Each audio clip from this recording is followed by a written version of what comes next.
Welcome back to another episode of the SRU podcast with me and my guy Will Royal. Will, you gotta tell them what we got today, man. We got a little special episode. The end of year special for college football. Game ended Monday. It was not fun for anyone outside of Georgia.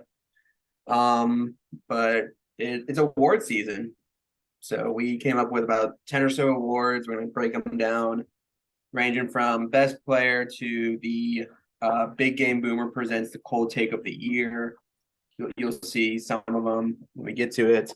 But you want to start things off? Yeah, we're gonna go with best team. It's unanimous who's the best team of this year. The team who won the national championship, the Georgia Bulldogs. Coming out of Athens with the big dub, Atlanta. Well, not Atlanta, LA.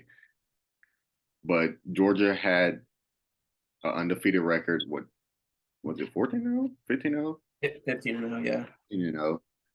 Beating TCU. We're still mooring from that. I'm gonna check on JP this weekend. But yeah. Even though I did get off the phone with him before this podcast, anyways. So yeah, we're on Georgia Bulldogs wins the SRU first ever best team award. Just pretend this pencil sharpener is your trophy. So We got the big game boomer lighter and lit it. we'll save that one for the end. All right, our next award was an award that we couldn't really split between. So we have co-champions, and he's the best player of 2022. One of them, Heisman winner Caleb Williams, the other one, the Heisman winner in our hearts, Max Duggan of TCU. Both quarterbacks had really good seasons, and as much as I wanted to see Duggan bring it home, as long as the natty, he couldn't do either, unfortunately. Caleb Williams still has one more year of college football, and as we've seen with quarterback coming back, they're either hit or miss. Kind of like what we saw with Bryce Young this year, he kind of had a smaller regression. But I think Caleb Williams, especially with those 5 stars coming into USC, especially coming in from Oklahoma, I think it'll be, sort of a good mix right there. And, the Pac-12 is going to be really good next year. So I'm excited to see what he does. Duggan, he's going off into the NFL. I would love to see him, he's probably going to be in a backup, but I would love to see him at least make a roster for next season. Yeah, for me, Caleb Williams, great season. Even the bowl game, he played great. Their team didn't come out with the dub, but he's a stat stuffer. He's a good quarterback outside and scrambling. Kind of reminds me of a prime Russell Wilson type guy. Max Duggan, I could not leave him off of this award just because that man carried TCU in all their biggest games. The Big 12 championship, he was the reason why they were even like close at the end of the game. Like, even though they technically should have won that game because he did break the plane and it didn't count. We're not going to talk about that. But every game that he played except for the national championship game, he played amazing. So I had to put Max Duggan into this award. So for the SRU Best Coach Award goes to the one and only Sonny Dykes from TCU. He brought a TCU team who was down in the grave with Gary Patterson, brought them up to a national championship. They didn't win the Big 12 championship or national championship, but they still wasn't even supposed to be nowhere near the national championship. Honestly, if any TCU fans are mad about the national championship, just think about where y'all were at the beginning of the season. That's all I got to say on that. Yeah, Sonny Dykes was kind of taking over this weird position of crosstown rivals with SMU. He was a good coach over there. He comes over to Fort Worth, and not only does he exceed expectations, he was 60 minutes away from being a national champion. And although they didn't win it this year, it's going to be kind of like same thing with Duggan. I still expect good things to come out of TCU. They have a good recruiting class and bringing in a lot of good transfers. So I'm excited to see what TCU does next year. Yeah. So we'll let you have the next one. Yeah, so up next is the best moment of the year. We each picked one, and for me at least, going back to the start of the season, I have to throw it back to Sun Belt, Fun Belt time. Patent still pending. Appalachian State, the surprise team at the start of the season. First off, going into College Station, they with a I think it was like a 1.6. They were paid that much, $1.6 million to essentially lose to A&M, and they pull up the upset. Week later, they steal College game day from A&M. It was going to be A&M Miami that week, but they eventually stole it and threw it all the way out to Boone, North Carolina for their game against Troy, a team who actually had a 12-win season this year, surprisingly. And they win. Appalachian State wins on a Hail Mary last second to win that. So for me, at least, the best moment of the year is a two-parter coming in the form of Appalachian State's week 2 and week 3 wins. Yeah. For me, my best moment of the year was one of the highlights of being an Arkansas fan, even though that game put me in a lot of like stress the entire game. And at the end of the game, I did wonder, why am I still an Arkansas fan? And for all the hard stops that they have put me through, all the good times and bad times, being an Arkansas fan is a roller coaster. But yeah, the my best moment of the game, well, I mean not game, best moment of the season was Arkansas versus Kansas, a 3 overtime win against Kansas in the Liberty Bowl. So I'm kind of mad that I missed. The 1 year I don't live in Memphis, Arkansas ends up playing in the Liberty Bowl. It is what it is. But yeah, yeah, for sure. But Arkansas versus Kansas was my SRU Best Moment of the Year award, co-award. So Here's to that. yeah, the biggest surprise of the year. These are teams. Um, for me, it was TCU. TCU was I remember making the first episode, not the first episode, one of the review episodes for the Big 12, and I was trying to find ways to give TCU into a bowl game, and look where they ended up, the national championship game, and a huge bowl game, which I'm pretty sure they will most likely get rings for that, bowl rings for it, just because they did win the bowl game. So, congrats TCU and go Frogs. Yeah, Frogs.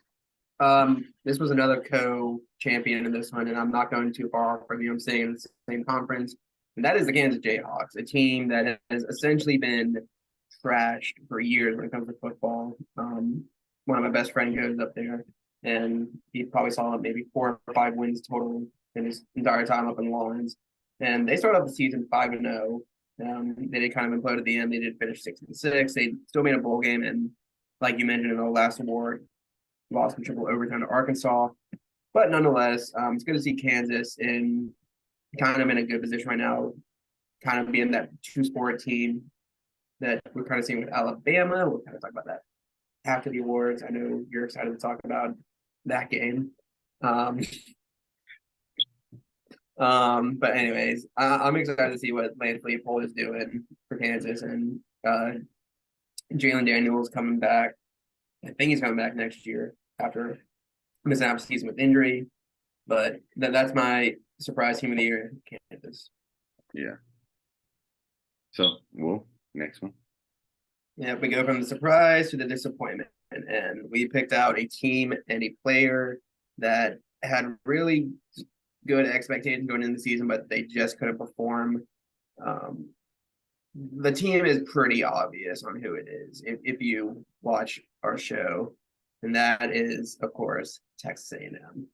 They had all this drama at the beginning of the season revolving around Jimbo versus Saban and the whole NIL debacle. A&M, we saw week 1, they were struggling at Sam Houston State, which was kind of that first indicator. And then losing to Appalachian State the week after was just kind of everything falling apart. And then they just kept losing and losing games they should have won. They did get somewhat of a consolation prize at the very end of the season, beating LSU, who's already booked into the SC championship game. But regardless, This was a team with the number one recruiting class, and they didn't even make a bowl game. The transfer portal is wide open in College Station right now. Players are leaving. I don't blame them. It's a nightmare right now, and A&M does not have 80 million to buy out Jimbo after this train wreck. Yeah, So or at least like when I said the team that disappointed us the most is, of course, Texas A&M. yeah. So the player that disappointed us the most is everyone's number one quarterback in the draft, Will Levis. Probably the most overrated player of this year when it comes to college football. Will Levis is a big disappointment. He's overhyped for no reason. Um, all the big games he played in, let's go take it back to the Ole Miss game. He got absolutely exposed. Ole Miss defense is not even like good. Well, I wouldn't say they're not good, but they're just like they're not a top defense in the nation. Yeah. He did not perform at all, and it was pretty sad. I'm pretty sure there's more games where he just like did not perform at all. And And I'm pretty sure he even led the SEC in interceptions. yeah, I think I'm pretty sure he's one or two.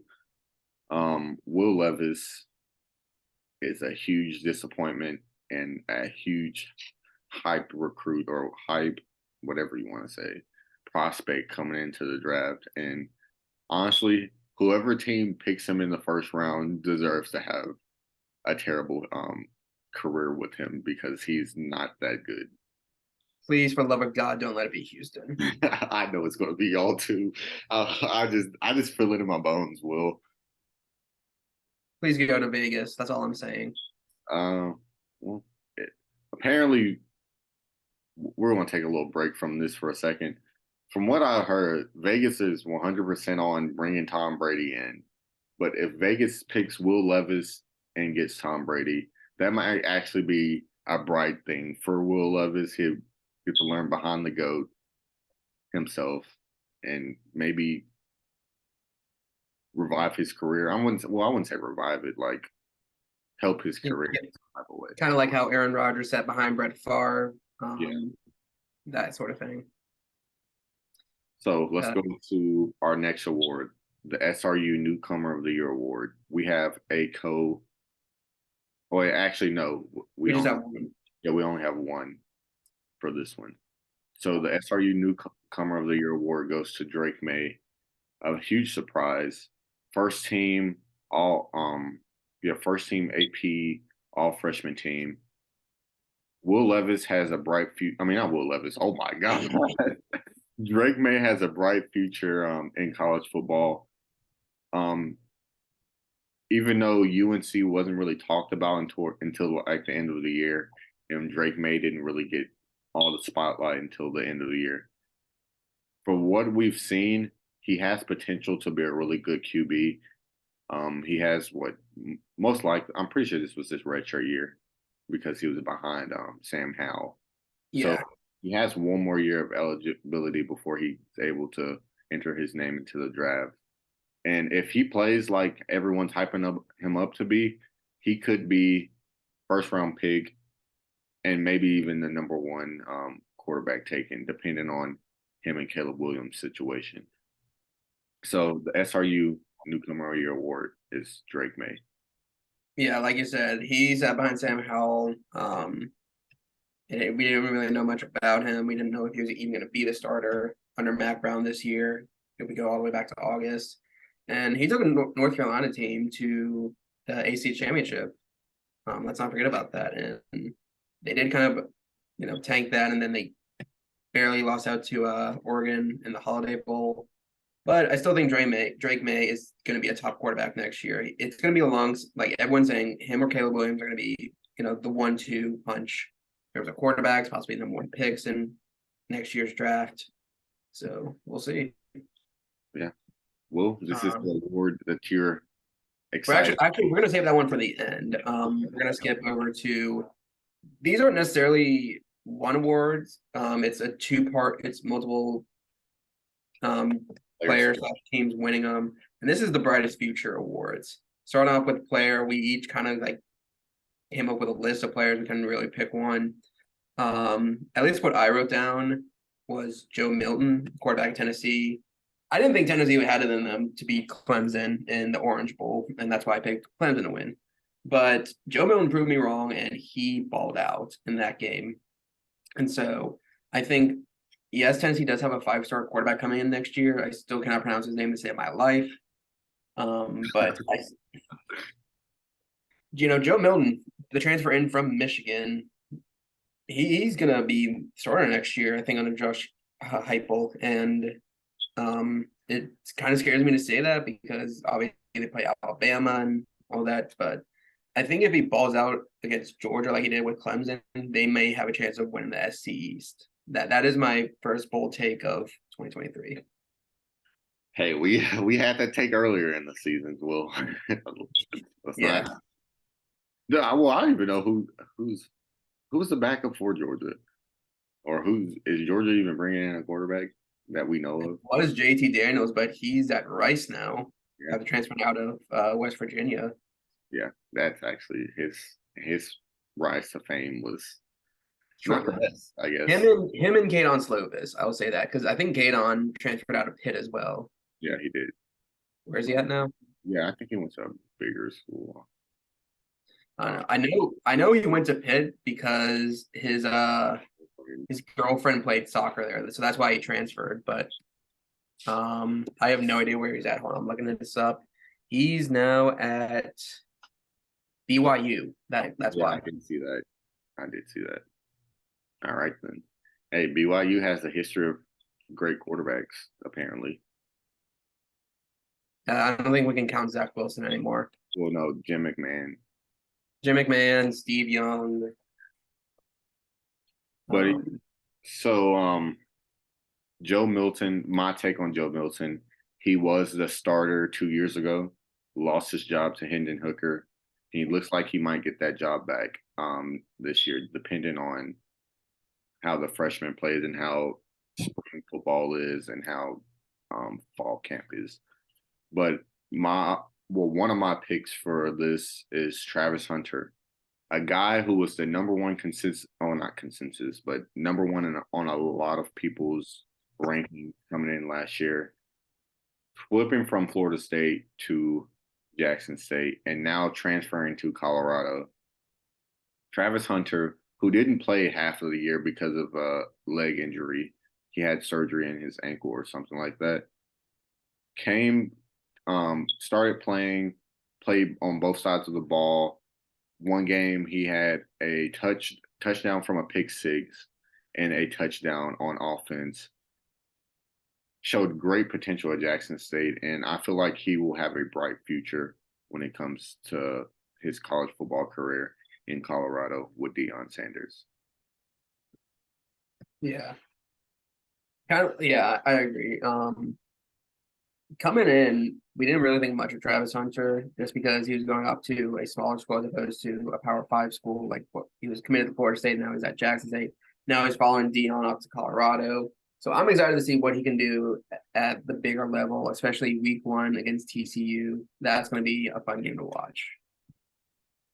And so our third player that we chose was Donovan Edwards from Michigan. He sat behind Blake Corum this year, and then Blake Corum got injured at the very end. But he put up solid numbers in the games against, Ohio State and in Purdue, and kind of in the game against TCU. But Blake Corum is coming back though, so who's to say what could happen? It could be like a 1-2 punch. You've seen it like Alabama with Bama always had a star-studded running back class. So if Michigan does this, it will be very exciting to see, especially, you have Ohio State and Penn State in your division. So I'm just looking forward to seeing that. Yeah, I am also. Yeah, Donovan Edwards had a pretty great end of the year. I feel like him and Blake Corum will probably be a bigger 1-2 punch coming into next year just because he's put himself out there. And I didn't put him on here, but thinking about running backs in the Big Ten who will probably have a bright future, our guy Dallin Hayden. He did show out when he got his opportunities, and then he ended up getting the number one spot at Ohio State. So I feel like he will be a huge part of their offense next year, especially when CJ Stroud's going to the draft and whatever quarterback they decide to give the starting spot to. But I feel like if he's not the first string, he has to be second string. He's played well all season, and I hope good things are coming his way and potentially going to the NFL. But that's it for the Bright Future Player Awards for us. Next, we have the Bright Future Team Awards. And Will's first pick was Oregon State. Oregon State was a young team coming in this year. Beat Oregon. It's the Apple Bowl, isn't it? Or am I tripping? Civil War. So yeah, Civil War. Apple Bowl is Washington, Wazoo. Yeah. So Oregon State do bring DJ Ongalale in from Clemson, who he's shown potential. Most people saying that Clemson kind of held him back. They were really wanting Cade Klubnik to come in and take that starting spot, but like really can't just give it to the guy like that. But I feel like this is a new environment for DJ, and I feel like Oregon State with DJ is a better team, and they can also win that Civil War again and actually have a huge chance of winning the Pac-12 North next year. Yeah, the Pac-12 North, I mean, you still have Oregon with Bo Nix coming back. You have Washington with Michael Penix coming back. You have an underrated Washington State team, along with Cal, even though you have Cal and Stanford who kind of just there for academic reasons. But yeah, that's pretty much the reason why I picked Oregon State. And now your first pick in this was a team that ended on a nice hot streak. Didn't win their bowl game, but they were very close to it, and that is South Carolina. Especially after yesterday, Spencer Rattler pulling out the Jordan Belfort "I'm not leaving" video on Twitter, announcing he's staying in Columbia for another year. I saw that and I was like, bro, no one expected you to leave, but hey, have a nice career at South Carolina.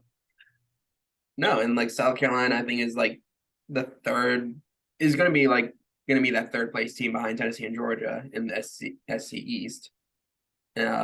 Shane Beamer is definitely turning this program around from when Will Muschamp left in disgrace, you should say.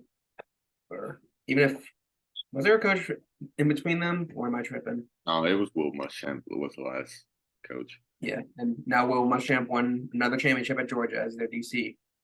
Yeah. Or like one of their analysts or anything. But yeah, South Carolina is definitely gonna be the team to watch in the SEC next year. And just kind of like wrap up this category. Two of the other two teams we picked, we kind of talked about in the bright future, and that's Colorado, Tennessee, because they have the bright players, Joe Milton, Travis Hunter. So it'll be exciting to see pretty much all these teams next year. Check mark this, come back in a year's time and see where they're at. Yeah. So we'll rush through that ending part because he wants to get to a special award. Probably, our best award to hand out at the moment. And I'm going to let you take this award. It is the prestigious award of the man I've been bashing all year. And surprisingly, he has not noticed me. But regardless, this is the Big Game Boomer Cold Take of the Year award. Woo. So I almost dropped that. Essentially, if you know me, I do not like Big Game Boomer because he puts out the worst takes in college sports. Just go on any of his lists on social media and you'll see that they are garbage 99% of the time. Sometimes he gets it right, and then sometimes he's just wrong. Like he had TCU in 9th place in the Big 12 this year.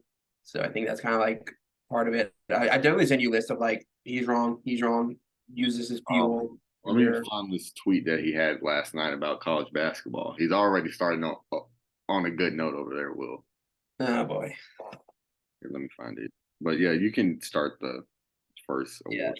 Yeah. We each had one pick for this, and I chose one that started out at the beginning of the season. The experts were picking their what's it called, their playoff projections. And, when you think playoff projections, you would think, you'd see Alabama, you'd see Georgia, you'd see Ohio State, you would see Oklahoma or Texas, maybe USC. College game days, Desmond Howard thought very much different, and I'm pulling it up right now. His playoffs, number one, Texas A&M. We know how they turned out. Number two, Baylor. They finished 500 this year. Number three, Michigan. Not that, yeah, he got that one right. They did go into the playoffs undefeated as Big Ten champions. And then number four, Pitt, who subpar season under Cam Slovis. And he picked his national champion to be Texas A&M over Michigan. And he has been clowned for it ever since. I don't think I need to even repeat any of that, but yeah. So my cold take of the year award was our guy, a guest on this podcast earlier this season, Cooper Neal, on his take on Arkansas beating Alabama. I love the support, Cooper, but you're a dead wrong, man. I hate it for you. I hate it for myself too. He said Sam Pittman is building something good at Arkansas, which he still is. But he thought that Arkansas would beat Alabama and probably be up there to win the SEC West. I actually sent him a picture of our notes before this, and he said he was just laughing and saying, "Man, I was just trying to give y'all some support because he hates Alabama. He actually hates Arkansas too, but he saw that last year, well, 2 years ago, that we lost by one touchdown. Should have won that game. The touchdown that Alabama scored wasn't a touchdown at the end, but neither here nor there. We gotten past that point. It's all right. I'm getting my payback from Will anyways. But yeah, if you ever watched the Hampton Hoops podcast, this take came out towards like the beginning of college football season, and it's probably one of my favorite TikTok that they have posted, or TikTok / Instagram reel. But yeah, that was my cold take of the year. But let me read Big Boomer's cold take for college basketball. The Big 12. I'm excited to hear. The Big 12 is the best conference in college basketball, and there's not even a debate for it. The worst team in the Big 12 could beat the best team in the SEC. Will, how do you feel about that take? He's dead wrong, 100%. He's talking about, obviously, the Texas TCU game, which was a good game if you didn't watch it. That comeback from Texas was, spot on. But who is the worst team in the Big 12 right now? Is it Iowa State? I have no idea. Iowa State or Texas Tech, or I don't even know. But he's thinking that they could beat Alabama or Tennessee or Arkansas. The way we're playing, I wouldn't put it past him on that one. But yeah, he's the worst team in the Big 12 could not be Alabama or Tennessee. I don't see that happening at all. Arkansas without Nick Smith, possibility, yeah, maybe. Not really. A lot of people don't match up with us athletically and height wise, but no. Speaking of Arkansas and Alabama, let me end off the awards. That will conclude our SRU football awards for this year. Yep. Shout out to everyone who won the coveted SRU pencil sharpener. Yeah. Patent pending, as always. This can actually stay on. Can we light one more light? Yep. One more light in terms of college football, big game boomer cold takes. We're going to have a lot more college basketball ones in the coming weeks because we got 2 whole months of college basketball left. Oh, yeah. But yeah, that will end it for college football. It was a great season, but, it can't be here all the time. Then we would probably be sick of it, honestly. But that's why we cover other sports. Yeah, but tune in next year for more college football. We'll probably have some more news thrown out. Like, oh, also breaking news that might happen. I don't think it's official yet, but um, TCU's offensive coordinator and Lincoln Riley's brother has reportedly the lead position, offensive coordinator position for Clemson. Don't know if it's set in stone at the moment, but apparently that it's getting close.